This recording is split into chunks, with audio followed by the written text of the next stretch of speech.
अस्सलाम वालेकुम everyone. In this video we will discuss about anaesthesia. So let's start our topic. देखिए, anaesthesia की दो टाइप है, general anaesthesia, okay, and local anaesthesia. अभी हम जो है जनरल एनेस्थीसिया करेंगे, okay.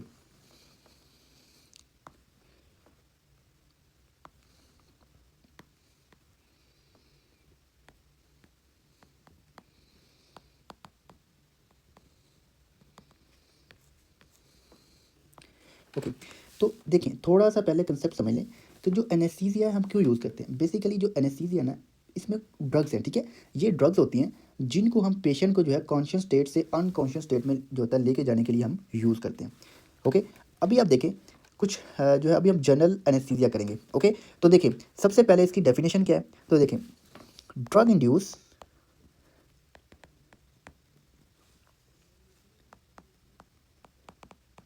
Reversible state, okay, characterized by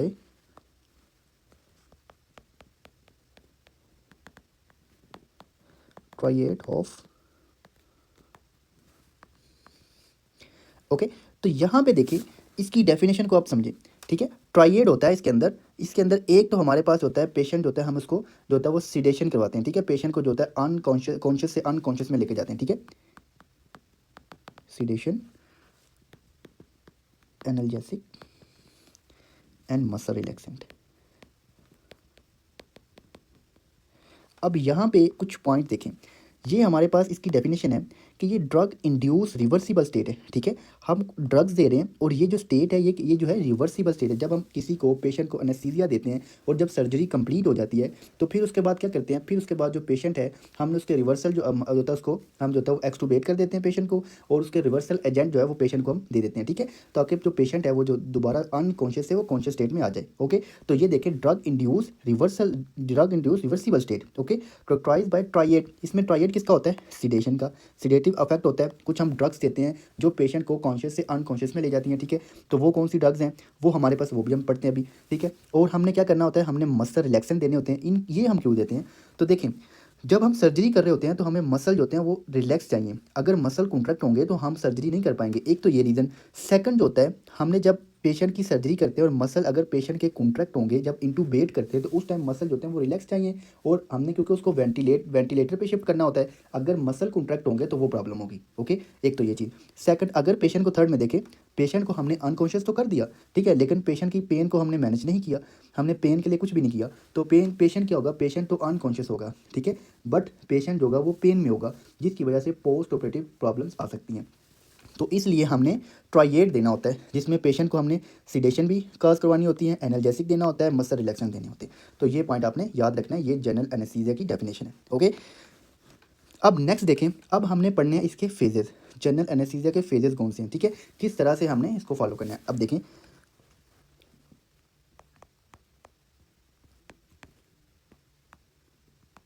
general anaesthesia, ठीक है, इसके फेजेस क्या हैं तो इनको आपने देखना है। अब सबसे पहले देखें, इसके 3 फेजेस हैं, ओके। फर्स्ट में देखें, फर्स्ट में इंडक्शन करवानी होती है हमने, जो होता है वो एनेस्थीसिया जो ड्रग है वो हमने देनी होती है, इंड्यूस करवाना होता है, ठीक है। Induction of anaesthesia, okay. Second में क्या करना होता है, हमने मेंटेनेंस करना होता है। पहले में पेशेंट को जो होता है कॉन्शियस से अनकॉन्शियस स्टेट में ले गए, ठीक है। फिर उसके बाद जो अनकॉन्शियस स्टेट है उसको जब तक सर्जरी चल रही होती है, हमने पेशेंट को वो अनकॉन्शियस जो स्टेट है उसकी जो मसल जो रिलैक्स करना है मसल्स को, और उसकी जो पेन है, इन सब को हमने जो होता है वो मेनटेन करना होता है। तो ये कौन सी फेज़ होता है, कौन सा? मेंटेनेंस फेज़,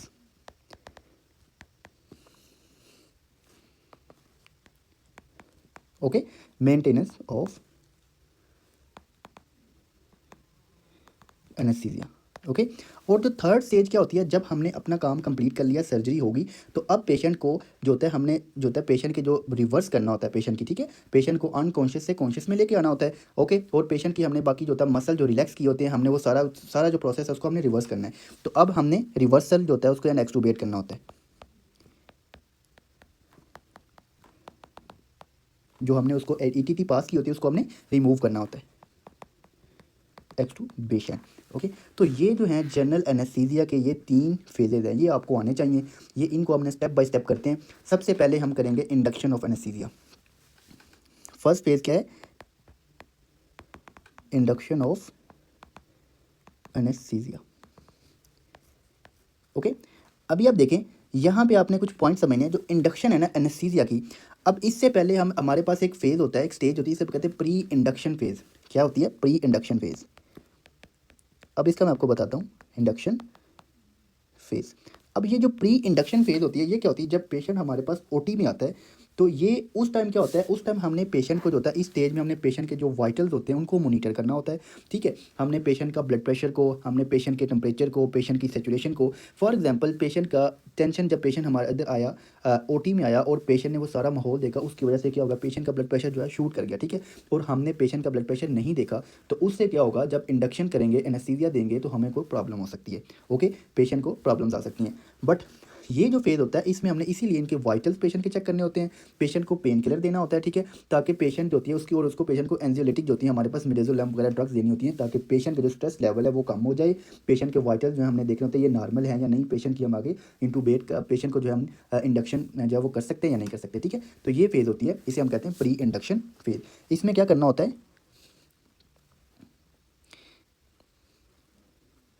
इस फेज़ में मॉनिटर करना होता है। मॉनिटर करते हैं किसको, ब्लड प्रेशर को। ओके, ब्लड प्रेशर को मॉनिटर करेंगे, टेम्परेचर को। ठीक है, और इसके अलावा हमने मॉनिटर करना होता है पेशेंट की सेचुरेशन को।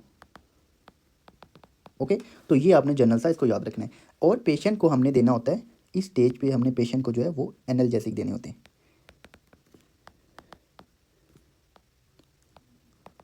ठीक है, मोस्टली जो है स्ट्रॉन्ग एनाल्जेसिक देते हैं, बट WHO जो क्राइटेरिया है वो क्या कहता है, वो कहता है कि आपने पहले इनिशियल से जो होता है लो से आपने स्टार्ट करना है, देन आपने स्टेज जो होता है स्टेप अप जाना है। ठीक है, बट मोस्टली जो होता है हम क्या करते हैं, हमने जो होता है वो स्ट्रॉन्ग एनाल्जेसिक दे रहे होते हैं ताकि कोई प्रॉब्लम ना हो। ओके, नेक्स्ट देखें, नेक्स्ट जो होता है इसके बाद हमने क्या करना है, एनाल्जेसिक दिया पेशेंट को और पेशेंट को हमने एंजियोलिटिक देने होते हैं ताकि पेशेंट का जो स्ट्रेस है थोड़ा कम हो जाए। उसमें कौन सी ड्रग देते हैं, मिडाज़ोलैम, मिडाज़ोलैम वगैरह हम दे सकते हैं। ओके, तो ये पॉइंट आपने यहाँ पे याद रखने हैं। इसमें जो मेनली आपने याद रखना है, एनाल्जेसिक देना है, मिडाज़ोलैम, बीपी, टेम्परेचर और सिचुएशन को हमने मॉनिटर करना होता है। ये है प्री इंडक्शन फेज। अभी हम आते हैं इंडक्शन, जो पेशेंट को जो हमने इंडक्शन ऑफ एनेस्थीसिया, तो ये कैसे करते हैं, देखें इंडक्शन से क्या मुराद है कि पेशेंट को हमने एनाल्जेसिक जो ड्रग्स हैं वो देनी है। ठीक है, एनाल्जेसिक ड्रग जो है वो देनी है। ठीक है, अब देखें जो एनाल्जेसिक है ना, सॉरी एनेस्थेटिक जो ड्रग्स हैं वो देनी है। ठीक है, तो ये पॉइंट आपने याद रखना है, एनेस्थेटिक जो ड्रग्स हैं वो हमने देनी है पेशेंट को। तो ये देखें हमारे पास या तो इंट्रावेनस एनेस्थेटिक हो सकती हैं या इनहेलेशनल जो होती हैं वो हम कर सकते हैं, जो ड्रग्स हो सकती हैं। ठीक है, तो अभी जो है हम पढ़ेंगे इंट्रावेनस। ठीक है, इंडक्शन करवानी है पेशेंट की, वो या तो IV रूट से करवा सकते हैं या हम उसको इनहेलेशनल रूट से करवा सकते हैं। प्रेफर कौन सा है, मोस्टली जो होता है वो रूट कौन सा यूज़ कर रहे होते हैं, IV रूट यूज़ कर रहे होते हैं। अब इसके अंदर जो मोस्ट कॉमनली जो ड्रग यूज़ करते हैं, IV ड्रग यूज़ करते हैं एनेस्थेटिक के तौर पे, एनेस्थीसिया की जो ड्रग है वो कौन सी है, तो वो है प्रोपोफोल। अब प्रोपोफोल मोस्टली क्यों यूज़ की जाती है, तो इसकी प्रॉपर्टी देख लें थोड़ी सी। ये जो ड्रग है मोस्ट कॉमन यूज़ करते हैं। ठीक है, एक तो ये बात मोस्ट कॉमनली यूज़ होती है, कॉमनली यूज़ करते हैं। ओके, अब इसके बाद और इसकी क्या प्रॉपर्टी है, ये जो ड्रग है ना एक्शन इसका आता है विद इन 90 सेकेंड। इसका जो एक्शन आता है, एक्शन विद इन 90 सेकेंड। जैसे ही आपने ये इसको IV जो है वो ये ड्रग दी तो पेशेंट, अब ड्रग देते हैं और थोड़े से टाइम में पेशेंट जो होता है वो पेशेंट अनकॉन्शियस स्टेट में चला जाता है। ओके, इसकी जो कितनी डोज देनी होती है, 1 to 2 mg पर kg। ओके, 1 to 2 mg पर kg हमने ये डोज देनी होती है। ठीक है, अब इसका जो होता है इसकी और क्या प्रॉपर्टी है, ये जो ड्रग है ना हमारे पास, ये इसके जो होते हैं हैंग ओवर अफेक्ट नहीं होते, नो हैंग ओवर। जो जब उसके बाद हमने कर लेते हैं पेशेंट को जो कॉन्शियस हो जाता है दोबारा, तो उस टाइम हैंग ओवर इफेक्ट नहीं आते। तो ये भी पॉइंट आपने याद रखने। रैपिड इंडक्शन है और रैपिड रिकवरी है। इंडक्शन भी रैपिड है, विद इन 90 सेकेंड है इसकी, और इसकी जो रिकवरी है वो भी रैपिड है, रैपिड रिकवरी। ओके, तो ये आपने यहाँ पे पॉइंट याद रखना है। और हम कौन सी ड्रग्स यूज़ कर सकते हैं, तो और हमारे पास ड्रग्स हैं इटोमिडेट। ये जो ड्रग्स है ना, ये फार्मा के पोर्शन में, इसका मैं अलहदा से जो वीडियो जो अपलोड करूँगा फार्मा वाले पोर्शन में, तो जो अनेस्थेटिक जो ड्रग्स हैं वो आपने उधर से लाजमी देखनी है। ओके, इटोमिडेट है और कीटामिन है। ठीक है। कीटामीन जो होती है ये किड्स में हम यूज़ करते हैं। किड्स में अगर कोई पूछ ले जो एनेस्थेटिक जनरल एनेस्थीसिया में ड्रग ऑफ चॉइस क्या है, तो वो हमारे पास है कीटामीन। ओके, तो के से किड्स में आपने याद रखना है। और ये डे केयर सर्जरी में यूज़ करते हैं, डे केयर सर्जरी। ओके, तो ये पॉइंट आपने याद रखना है। बट मोस्टली हम जो यूज़ कर रहे होते हैं वो कौन सी है, वो है प्रोपोफॉल।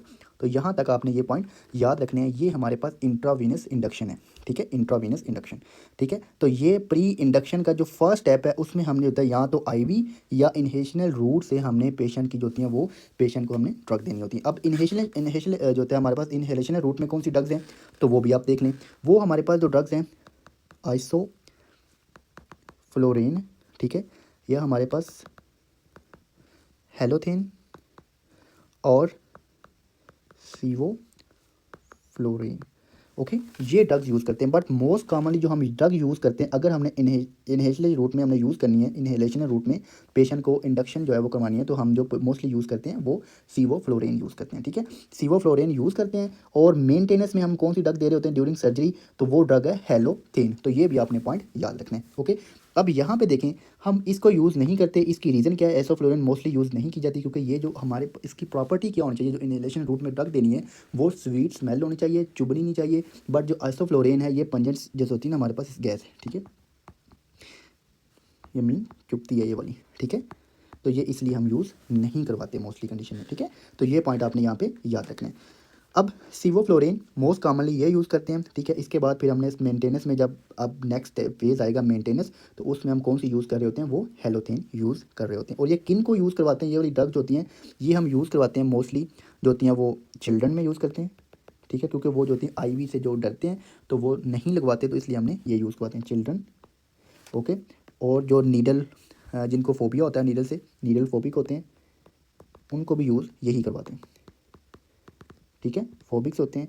और इसके अलावा जो पेशेंट होते हैं ना जिनको कोई पल्मरी रिस्क हो, पल्मरी एस्पिरेशन का, तो उनमें जो होता है मोस्टली इन्हेलेशन रूट जो रहती है वो ड्रग दे रहे होते हैं, ठीक है। अगर किसी को रिस्क हो पल्मरी एस्पिरेशन का, ओके, तो ये पॉइंट आपने यहाँ पे याद रखने। तो ये यहाँ पे मैं आप मार्क कर रहा हूँ, ठीक है। तो आपने यहाँ पे इन्हेलेशनल और आईवी रूट जो है हमारे पास जो फेज़ 1 में जो पॉइंट फर्स्ट आपने याद रखना है, फेज़ 1 के अंदर इंडक्शन ऑफ एनेस्थीसिया। तो उसमें इंडक्शन का जो फर्स्ट हमारे पास स्टेज है वो क्या, इंडक्शन में यहाँ तो हमने इंड्यूस करवाना है आईवी रूट से, ओके, हमने आईवी रूट से या तो इंड्यूस करवाएंगे या हम इन्हेलेशन रूट से इंड्यूस करवाएंगे, ठीक है। उसको पेशेंट को कॉन्शियस स्टेट से अनकॉन्शियस स्टेट में लेके जाएंगे। अब नेक्स्ट पे क्या होता है, ये तो फर्स्ट पॉइंट है ना हमारे पास, फर्स्ट आपने किया। नेक्स्ट स्टेप क्या होता है, सेकंड स्टेप इसका क्या है, जो इंडक्शन ऑफ एनेस्थीसिया का जो सेकंड स्टेप है वो क्या है। तो सेकंड स्टेप में क्या करेंगे, सेकंड स्टेप में जब पेशेंट कॉन्शियस से अनकॉन्शियस हो जाएगा तो पेशेंट की नेक है उसको एक्सटेंड करेंगे, नेक एक्सटेंड करेंगे, ठीक है, चिन लिफ्ट करेंगे, चिन को लिफ्ट करेंगे, ओके, चिन लिफ्ट करेंगे और जॉ थ्रस्ट मैनूवर करेंगे, एंड जॉ थ्रस्ट, ठीक है। तो ये आपने याद रखना है। जब पेशेंट हमारे पास जो है वो पेशेंट को ड्रग दे दी हमने, इंड्यूस करवा दिया, अब पेशेंट को जो है नेक एक्सटेंड करेंगे, चिन लिफ्ट और जॉ थ्रस्ट करेंगे। नेक्स्ट क्या करेंगे, थर्ड स्टेज क्या है, तो थर्ड पे जो है क्लियर करेंगे एयर वे को, कोई ऑब्स्ट्रक्शन तो नहीं है, टंग जो है वो ऑब्स्ट्रक्शन तो नहीं है, हमने उसको एयर वे को क्लियर करना है पहले, ठीक है, क्लियर करेंगे एयर वे को, ओके, एयर वे को जो है वो क्लियर कर देंगे।